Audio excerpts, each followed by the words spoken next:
قوة إلا بالله العلي العظيم.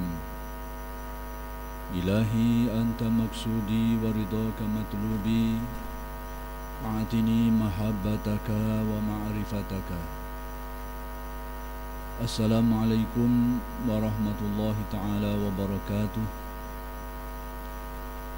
الحمد لله wa syukur lillah. Segala puji bagi Allah yang telah memberikan hidayah dan taufik. Mudah-mudahan kita sentiasa dikurniakan Allah hidayah dan taufik.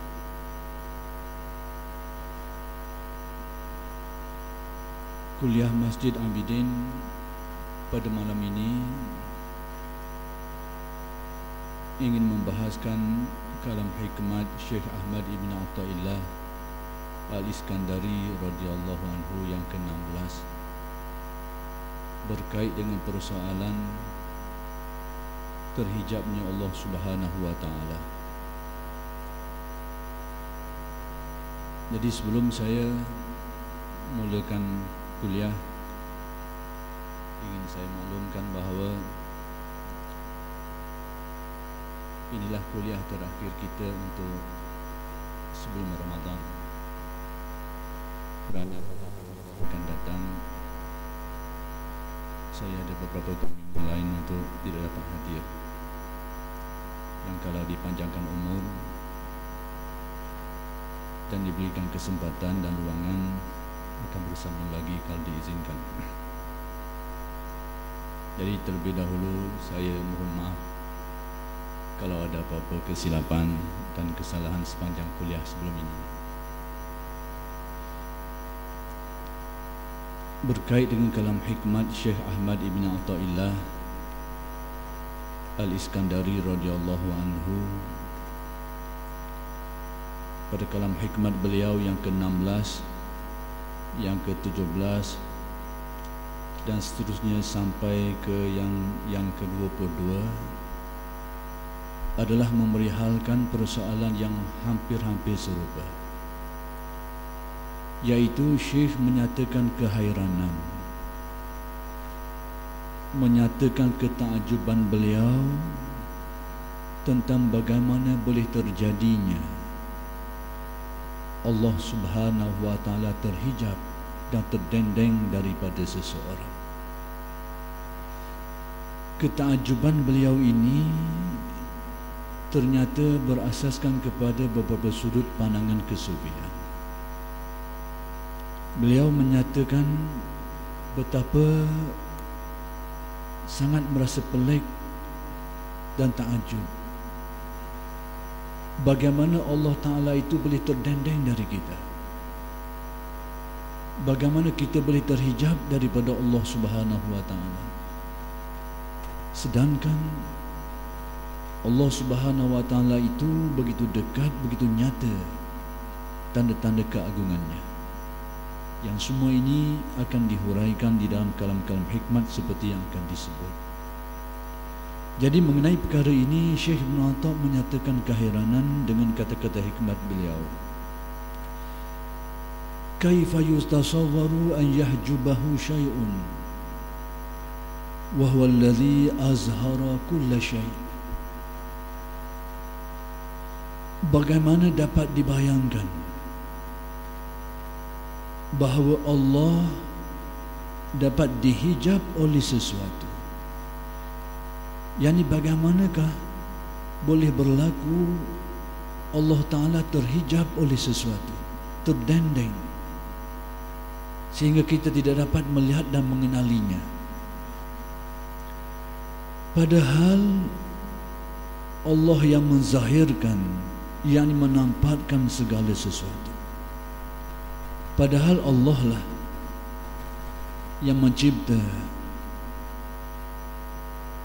yang mewujudkan segala sesuatu makhluk ini daripada tidak ada kepada ada. Jadi bagaimana kita dapat, atau kita ini terdendeng dan terhalang dari Allah sehingga kita tidak mempercayainya? Bagi orang-orang yang ingkar, orang-orang yang kufur, mereka tidak percaya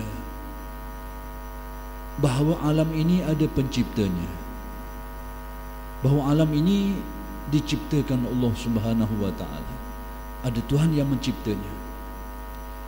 Jadi bagi kelompok yang tidak percaya kepada hakikat ini, mereka itu terhijab, terdendeng daripada menerima hakikat bahawa adanya Tuhan yang mencipta seluruh alam. Sedangkan hakikat bahawa setiap makhluk itu ada penciptanya itu sangat jelas dan nyata, sangat terang.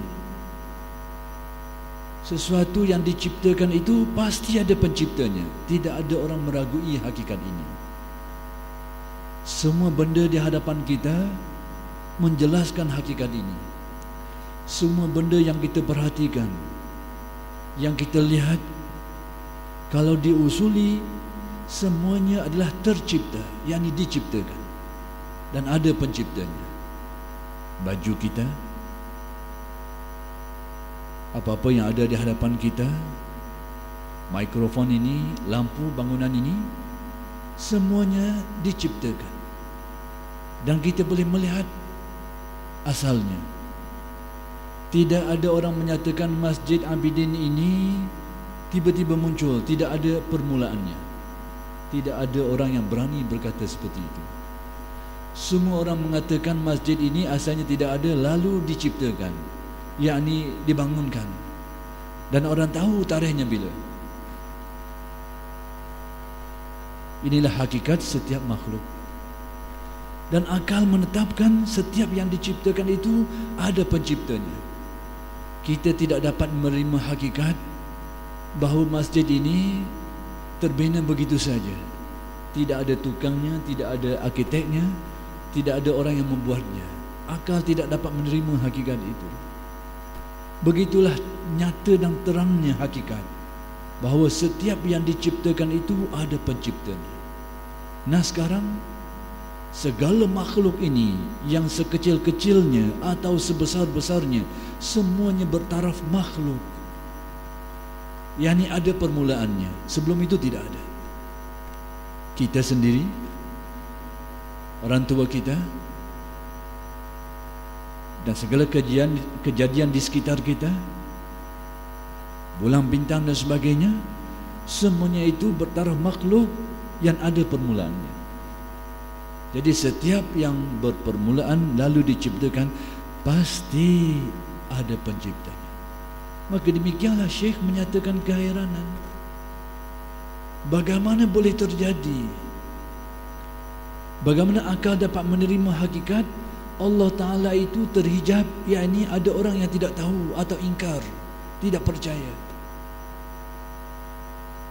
bahawa makhluk ini ada penciptanya. Pelik, kata Syekh, bagaimana boleh terjadi seperti itu? Sedangkan hakikat makhluk ini ada penciptanya itu sangat terang dan nyata. Dan ternyata apa yang diberitahu oleh Syekh tentang keheranan beliau terhadap perkara ini adalah selaras dengan apa yang dikhabarkan oleh Allah di dalam Al-Quran. Afillahi syakkun fatiris samawati wal ard. Apakah masih ada keraguan terhadap Allah, pencipta segala langit dan bumi ini? Apakah ada orang yang meragui? Apakah ada keraguan dalam persoalan itu? Tidak ada. Ayat ini semacam nak menyatakan suatu pertanyaan yang sebenarnya menyatakan memang tidak ada keraguan. Tidak ada orang ingkar hakikat ini. Tapi kalau ada orang tidak percaya atau ada orang terlupa, pelik perkara ini. Dan itulah yang ingin digambarkan oleh Syekh, bahawa sekiranya ada orang tidak percaya hakikat ini ataupun lalai terhadap hakikat ini, ternyata ia perkara yang pelik. Berarti ada masalah pada orang itu. Ada masalah pada orang yang terhijab terhadap perkara-perkara ini. Jadi kalau ada orang tidak percaya kepada Allah sebagai pencipta alam yang menzahirkan, yang mencipta dan mengadakan alam ini, itu adalah perkara yang sangat pelik, sangat menghairankan. Demikian juga kata-kata Syekh pada kalam hikmat beliau yang selanjutnya, kaifa yutasawwaru an yahjubahu syai'un wa huwa alladhi zahara fi kulli syai'. Bagaimana mungkin akan hijab oleh sesuatu, yakni bagaimana dapat digambarkan, bagaimana dapat diterima oleh akal bahawa Allah Ta'ala itu terhijab dan terdendeng oleh sesuatu, yakni ada sesuatu yang mendendeng dan menghijab Allah, padahal dia, yakni Allah, yang nampak zahir pada segala sesuatu. Padahal kenyataan Allah Ta'ala itu sangat terang pada segala sesuatu. Makhluk ini adalah cermin yang memperlihatkan Allah Subhanahu wa Ta'ala. Tidak ada suatu kejadian pun kecuali ia adalah cermin yang memperlihatkan sifat-sifat kesempurnaan Allah. Tidak ada satu makhluk pun kecuali menyimpan rahsia-rahsia ketuhanan Allah Subhanahu wa Ta'ala. Nyata padanya rahsia-rahsia ketuhanan Allah dalam persoalan rizki, dalam persoalan kehidupan dan kematian, dalam persoalan penciptaan, dalam persoalan apa saja persoalan yang terjadi di dalam fenomena alam ini, semuanya adalah cermin yang memperlihatkan tanda-tanda keagungan Allah Subhanahu wa Ta'ala. Sangat nyata dan terang. Lalu kalau ada orang terdendeng, terhijab sehingga ingkar hakikat ketuhanan Allah, atau terlupa, kerana terhijab ini dua bentuk. Satunya tidak percaya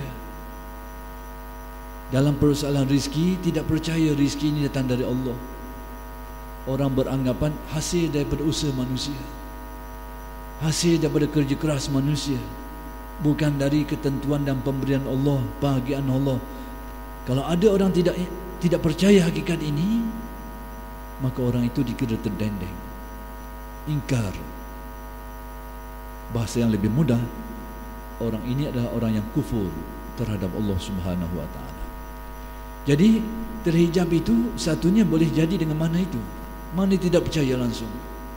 Tidak ada, semua ini usaha manusia, hasil kerja manusia, bukan ditentukan oleh Allah, bukan dikadarkan oleh Allah, bukan dibahagikan oleh Allah, bukan.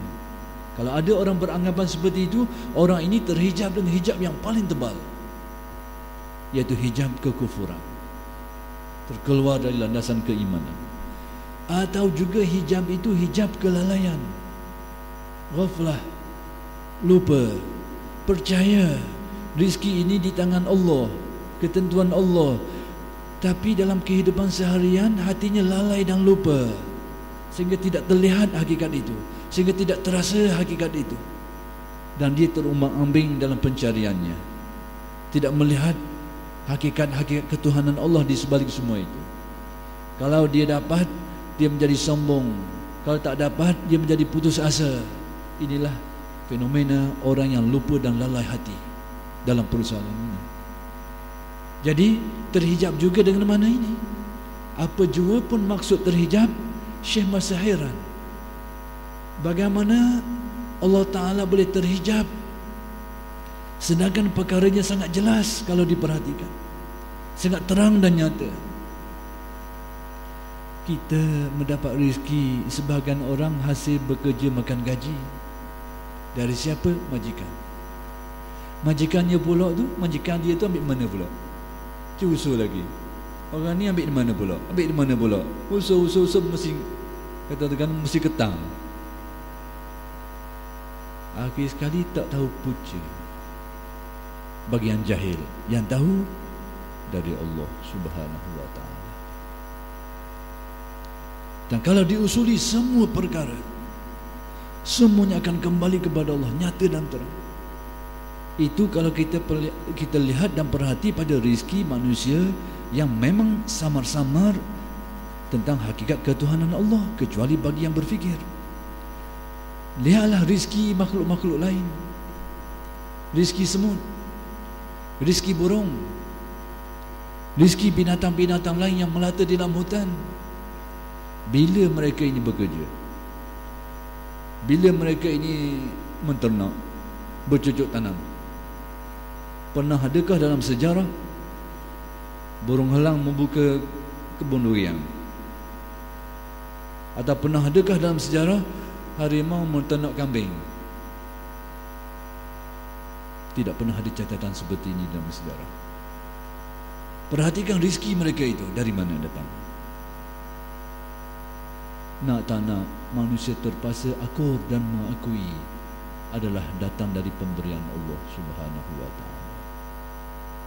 Maka demikianlah Syekh ini menyatakan semua fenomena alam, bukan saja rizki, urusan-urusan lain, semuanya memperlihatkan kebenaran Allah, terang dan nyata.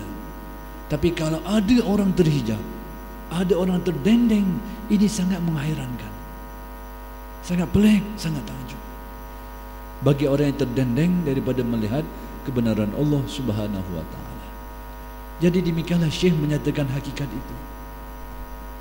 Hakikat bahawa Allah Ta'ala itu sepatutnya tidak terhijab dari kita, tidak terdendeng daripada kita. Sepatutnya kita mempercayainya, meyakininya, bahkan selalu ingat terhadap hakikat-hakikat ketuhanan Allah dalam semua perkara yang terjadi. Dan semua urusan hidup semuanya kembali kepada Allah Subhanahu wa ta'ala. Jadi hati yang tidak terhijab ini hati yang arif. Bagi yang terhijab,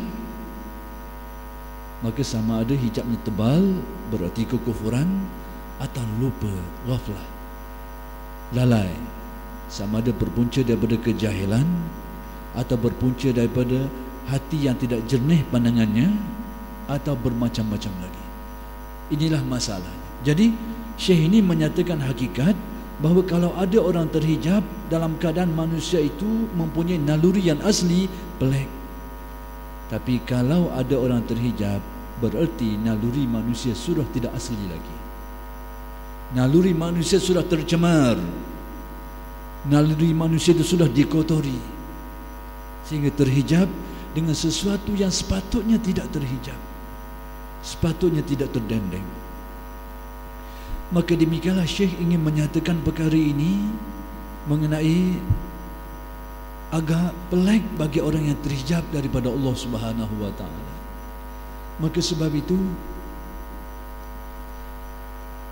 ulama yang arifin, golongan arifin, mereka itu adalah orang yang menunjukkan manusia kepada Allah Subhanahu wa ta'ala.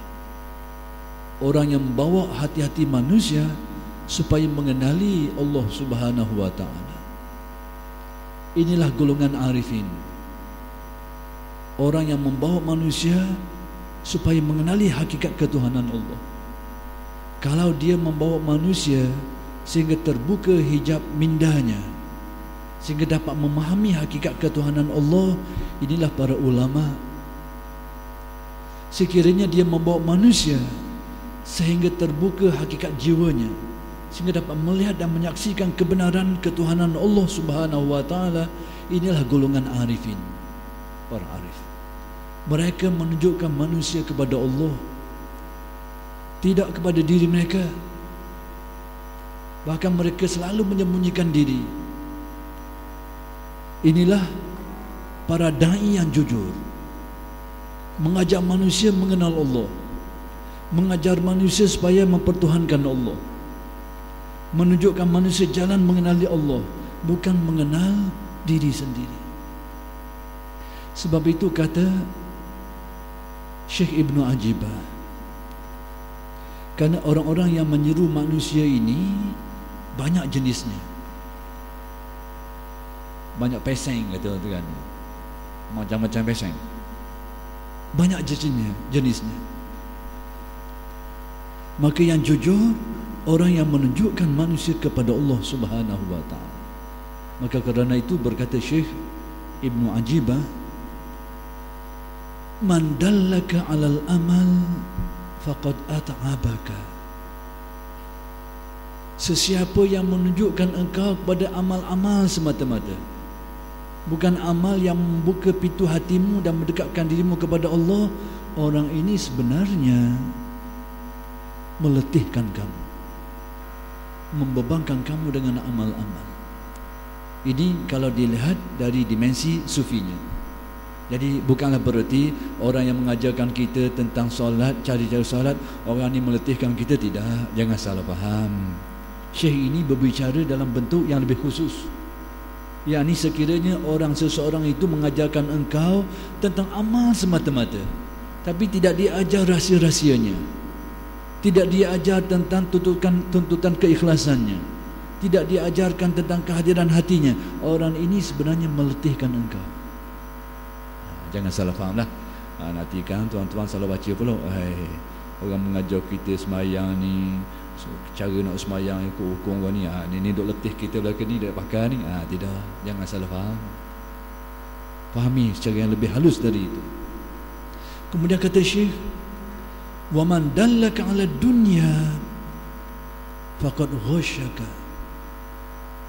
Sesiapa yang menunjukkan kepadamu tentang dunia, mengajarkan engkau tentang ehwal keduniaan sehingga menimbulkan ketamakan dan kegilaan terhadap dirimu, sebenarnya orang ini menipu daya dirimu.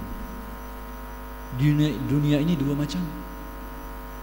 Satunya dunia dalam dimensi dunianya, mengajarkan kita tentang harta-harta sehingga kita dipenuhi dengan ketamakan dan kegilaan. Ini juga kita ditipu olehnya. Atau juga dunia dalam bentuk agama. Kalau dalam alam kesufian, diajarkan kita dengan perkara-perkara yang pelik, kekeramatan-kekeramatan, lalu seolahnya kita disogok supaya mencari semua ini. Kita ditipu, kita diperdaya.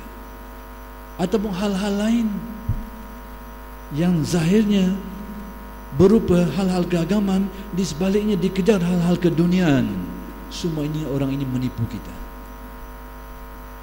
Tapi kata Syekh, man dallaka 'ala Allah, sesiapa yang menunjukkan engkau kepada Allah, maka inilah orang yang sebenarnya menunjukkan engkau kepada Allah Subhanahu wa ta'ala. Faqad nasahaka, inilah orang yang sebenar memberi nasihat kepadamu. Ingat, sebenarnya orang yang menunjukkan engkau ke jalan yang engkau akan mendapat manfaat kebaikan dunia dan akhirat, bukan dua yang pertama tadi.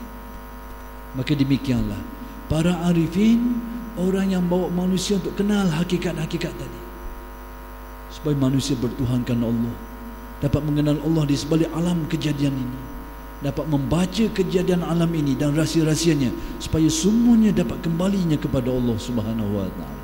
Itulah golongan arifin. Mereka tak bawa manusia supaya kenal mereka itu, bahkan mereka lebih suka kalau disembunyikan. Mereka tidak seperti itu. Maka para da'i yang jujur seperti itu, mereka cuba menutup. Lebih baik kita ajak manusia ke arah itu daripada mengajak manusia kenal kita, supaya orang kenal rupa kita, orang kenal serban kita, orang kenal janggut kita. Kita menipu manusia kerana dengan cara itu. Ajaklah manusia supaya kenal Allah.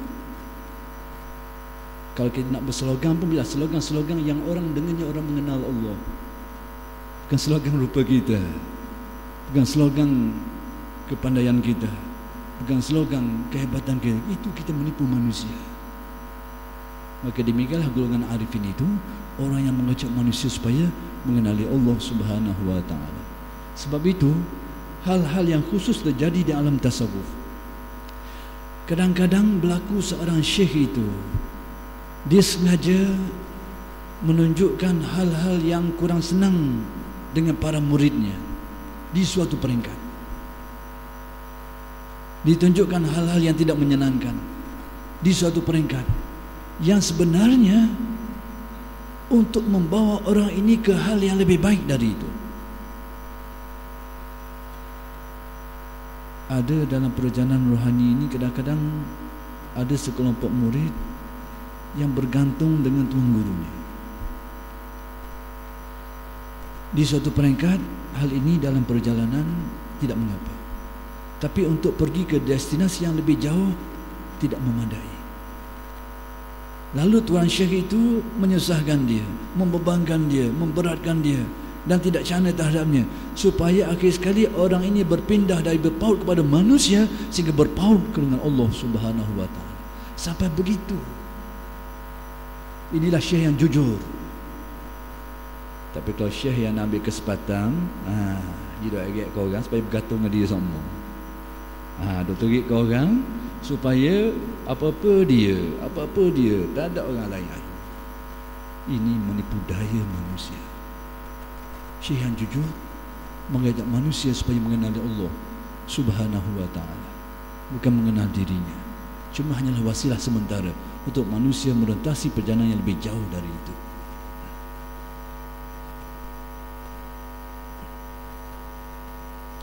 Sebab itu dalam persoalan ini dengar nasihat daripada Sayyidina Ali karramallahu wajhah. Inilah antara kalimat yang sangat masyhur diriwayatkan daripada Sayyidina Ali. Banyak penulis-penulis sufi dalam karya-karya sufi menyebut nasihat-nasihat yang diberikan oleh Sayyidina Ali ini. Nasihat ini disampaikan kepada salah seorang murid beliau, Kumail Ibn Ziyad. Suatu hari Sayyidina Ali ini ajak Kumail ini pergi ke suatu tempat yang agak jauh dia orang. Lalu dia pesan yang sangat berharga. Apa pesan beliau? Pertama sekali Sayyidina Ali berpesan tentang suatu perkara yang paling penting dalam diri manusia. Apa kata beliau? Innal quluba aw'iyah.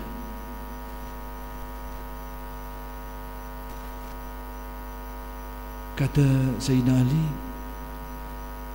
ya Kumail, ihfaz ma aqulu lak.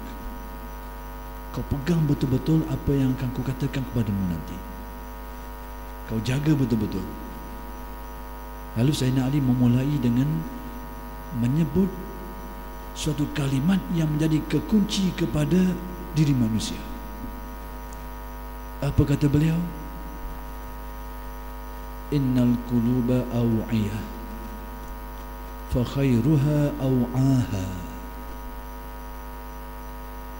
Sesungguhnya hati-hati manusia itu adalah seperti bekas-bekas atau bejana-bejana, bekas yang mengisikan air. Hati-hati manusia adalah seperti bekas-bekas itu, kata Sayyidina Ali. Maka hati yang paling baik itu adalah hati yang paling sedar, yang menerima kesedaran. Hati yang bagaimana yang menerima kesedaran? Hati yang menjadi tawaduk dengan ilmunya. Hati yang menjadi khusyuk dengan zikirnya. Hati yang menerima nasihat-nasihat dari penasihatnya. Hati yang melihat petanda-petanda ketuhanan bila melihat kepada kenyataan alam ini. Itulah hati-hati yang sedar. Aw'aha, yang paling menyedarinya. Maka ahli tasawuf di kemudian hari menjelaskan tingkatan-tingkatan hati yang sedar ini. Lalu mereka menimbulkan istilah-istilah, adanya qalbun, adanya ruh, adanya sir. Semua ini merupakan tingkatan-tingkatan kesedaran hati. Dan itulah yang ingin dibayangkan oleh Sayyidina Ali. Fa khairuha, maka hati yang terbaik itu aw'aha, hati yang paling sedar, paling menyerap kebenaran, menyerap kebaikan. Itulah hati yang paling sedar. Dalam satu kenyataan lain, nak menyatakan kesedaran ini, Sayyidina Ali ada ungkapan lain yang boleh dijadikan tamsilan, contoh kepada hati yang tidak sedar. Yang bagaimana kata Sayyidina Ali, an-nasu niyamun fa iza matu intabahu. Manusia ini tidur hakikatnya. Tidur yang bagaimana? Tidur yang terbuka matanya, tidur rohaninya, tidur jiwanya. Fa iza matu intabahu. Apabila mereka mati baru tersedar. Intabau, sedar. Jadi antara sudut-sudut kesedaran hati manusia, sedarnya ada kehidupan yang berat yang akan ditempuh oleh setiap orang. Yang sedar terhadap kematian. Dalam bahasa yang mudah, ingat kematian dan bersedia untuk itu. Itu salah satu sudut, salah satu daripada sudutnya hati manusia mencapai kesedaran. Dan banyak sudut-sudut lain lagi. Maka kata Sayyidina Ali tadi, yang paling baik bagi hati manusia itu yang paling tinggi tahap kesedarannya, au'aha. Lalu Sayyidina Ali menyambung ungkapannya, menyambung nasihat yang dilihat, yang dipesan supaya jaga benar-benar. Fasma aku lulaka, kata, kau jaga betul-betul apa yang kau katakan kepadamu ini. Lalu apa kata? An-nasu salasah. Manusia itu ada 3 kelompok, ada 3 jenis manusia. Inilah klasifikasi Sayyidina Ali terhadap manusia. Dan kalau kita perhatikan, kita akan menemui klasifikasi ini dalam kehidupan manusia. Manusia itu ada 3 jenis, 3 peseng kata orang Terengganu. Ada 3 bahasa. Yang pertama, alimun rabbani. Orang alim yang rabbani sifatnya. Alim berilmu, tapi berilmu yang bagaimana? Rabbani, yang jiwanya hidup dengan nilai-nilai ubudiyah. Bukan saja alim, tapi alim keilmuannya itu menjadi sinar kepada hati nuraninya. Alim rabbani berarti ada yang alim tapi tidak rabbani.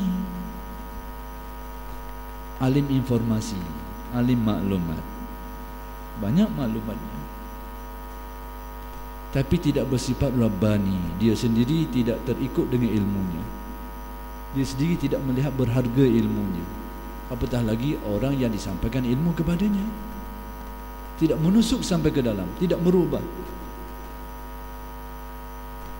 tidak mencengkam sampai ke dalam secara keseluruhannya. Sebab itu Al-Ghazali di era beliau itu menulis karya. Di sebalik penamaan karya ini kita dapat membaca kenapa Al-Ghazali menulis karya ini. Ihya Ulumiddin, menghidupkan ilmu-ilmu agama. Kenapa? Ilmu-ilmu agama di zaman beliau itu sudah berada pada tahap yang sangat tinggi dari segi pencapaian keilmuannya. Tapi perlulah apa lagi kepada ihya? Ternyata ilmunya tidak diamalkan, mati.